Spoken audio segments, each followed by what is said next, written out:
Hey Vista Voyagers, happy Tuesday! Today is Tuesday, May 5th, 2020, and I woke up this morning so excited. Do you know why I'm so excited this morning?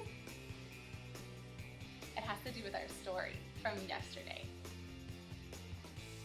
Yeah, today is the date. We get to find out if Bill successfully catches the stallion. What was the stallion's name?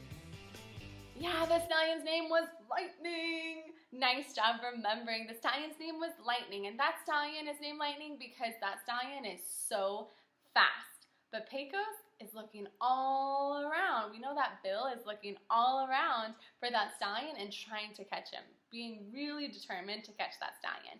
Today is the day we get to find out if he is successful. I can't wait to keep reading this story with you today and find out if he's able to catch the stallion. But I want to know, yesterday, we learned a new word in our poetry unit. The word was hyperbole. What was the word? What was the word? Yes, the word was hyperbole. What is a hyperbole? Let's put our thinking caps on, get ready, go. You guys are always really good at doing that. What is a hyperbole? If I know that an example of a hyperbole that we learned yesterday is, I'm so hungry I could eat a horse. I know Bill scared the bull out of its skin, but that wasn't really what happened. He just really scared the bull. Know that it said in the text yesterday that Bill traveled all the way and chased Lightning all the way to the Arctic Circle and all the way to the Grand Canyon.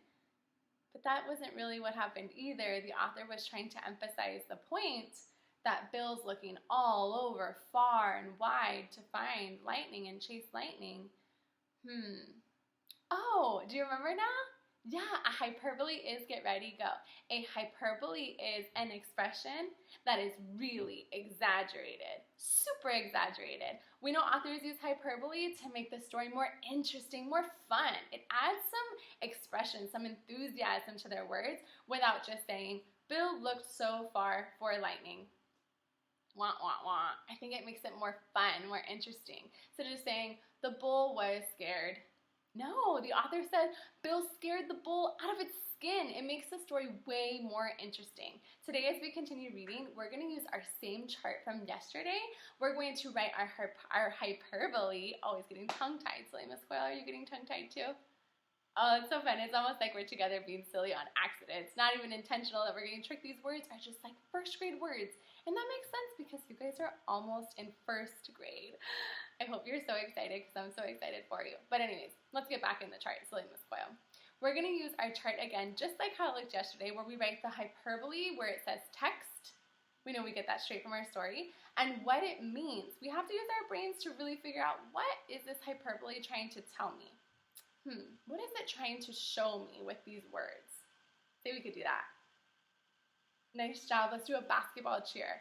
Basketball cheer, get ready, go. Dribble, dribble, dribble, swish. Ooh, nice job. I can tell some of you have been playing basketball while you've been home. Let's do it one more time. Basketball cheer, get ready, go. Dribble, dribble, dribble, swish. And let's get into the story. Yesterday, you all really, really impressed me with being able to follow along with me in the book and be ready to answer some tricky first grade questions as you read. So can you find the word finally? Oh, I remember that word from a long time ago when we were talking about sequence of events and using those sequential words like first, next, then, finally. Can you find the word finally? Nice job, scholars. Let's start reading. Finally, he cornered the stallion and jumped onto his back. Lightning exploded from the canyon, leaping and bucking across 3 states.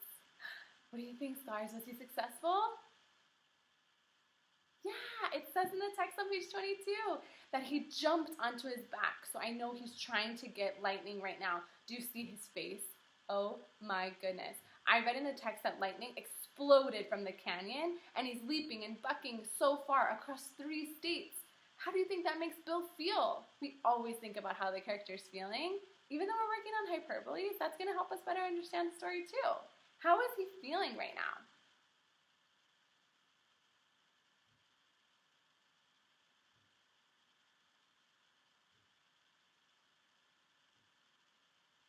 Yeah, maybe a little bit worried. I see him holding on really tight in that picture, really, really tight while that horse is bucking around and almost maybe could knock him off. Maybe he's worried, like, what if I can't do it? I think he's feeling hopeful too. He's hoping, hey, I can do it, I can do it. We already know throughout this story, Bill has shown a lot of self-determination. So let's find out if he's successful.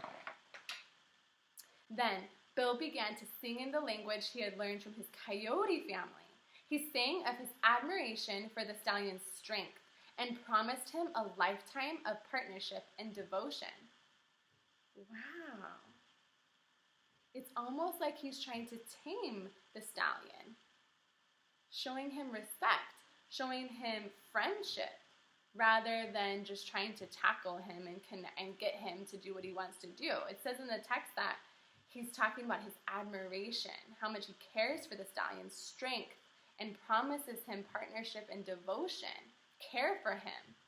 It's a different way. I wonder if that helps. When Bill was done singing, he offered the horse his freedom, but Lightning chose to follow him forever. With Pecos, Bill, and Lightning leading them, the cowboys whooped across the state of Texas, rounding up every last steer. But their high spirits collapsed when they were faced with the job of driving that enormous herd back and forth between the summer and winter ranges. To silence their grumbling, Bill set up the Perpetual Motion Ranch on Pinnacle Peak, which was so high that the top remained in winter while spring and autumn turned into summer at the base. Wow, look at all those steer. That is so many. Holy moly. A team of prairie dogs helped Bill to fence off the mountain so that the cattle could wander through the seasons unattended. Bill's plan worked fine, except that Pinnacle Peak was so steep, the steers fell right off whenever there was a breeze. The men had to work harder than ever carrying the cattle back up the hill. Sorry, I think I read another hyperbole. I know a hyperbole is an expression that is really exaggerated. It said in the text on page 27, it said in the text that it was so steep, the steers fell right off whenever there was a breeze. So if it says that the mountain, that's what it's talking about. The mountain was so steep, the steers fell right off whenever there was a breeze. I think that's a hyperbole. I think they're trying to be really exaggerated, that it's so steep that the steers fell right off whenever there was a breeze. What does that mean? You can use the picture to help you here. What does that mean? The mountain was so steep, the steers fell right off whenever there was a breeze.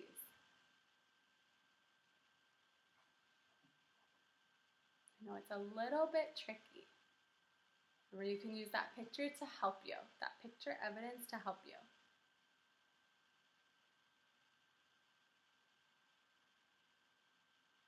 Yeah, it says that it's so steep the steers fell right off whenever there was a breeze, but I know that mountain isn't actually straight up and down. It's not actually looked like that. I think the author is trying to make an exaggerated expression, make it really exaggerated to show that it's so steep and really hard to get these steers across. Nice job, Vista Voyagers. Let's put our magnifying glass up to our eye. Can you pretend you have a magnifying glass like a detective? Ready? Good job. Let's see if we can find another hyperbole as we read the rest of the story. Can you find the word Bill? Yeah, that character named Bill, and let's keep reading together. Bill solves that problem by inventing steers with very short legs on one side of their bodies. Even in a windstorm, these cattle could stand securely on the slope as long as they kept their short-legged sides uphill. So silly. Now, the men at Perpetual Motion Ranch had all kinds of free time, and Bill became known as the world's greatest cowboy. But the high point of Bill's life came when the Slootfoot Sioux passed by on the back of a catfish. Bill was instantly in love, and he hollered a proposal of marriage. Sue agreed on 2 conditions. First, Bill had to buy her a wedding dress with a bustle, and second, he had to let her ride Lightning to the ceremony. So scholars, what is the problem for Bill?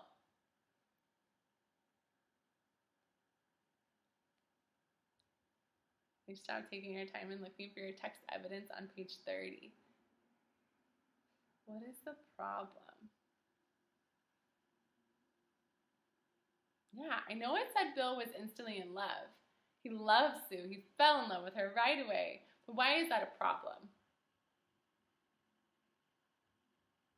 They were thinking. Good job. Yeah, what he wants or needs is he wants to marry her. But she says that there's two things he has to do. Do you see them in the text? What are those two conditions?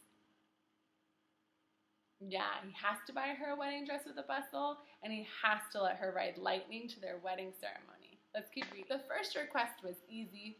Bill galloped to Dallas and brought back the fanciest bustled dress in the city. Sue's second request was not so simple. Although Slewfoot Sue was a first-rate rider, the moment her bustle touched the saddle, she was blasted skyward. Sue soared around the moon and began the long descent to earth. Scholars, what on this page, on page 33, what is an example of a hyperbole on this page?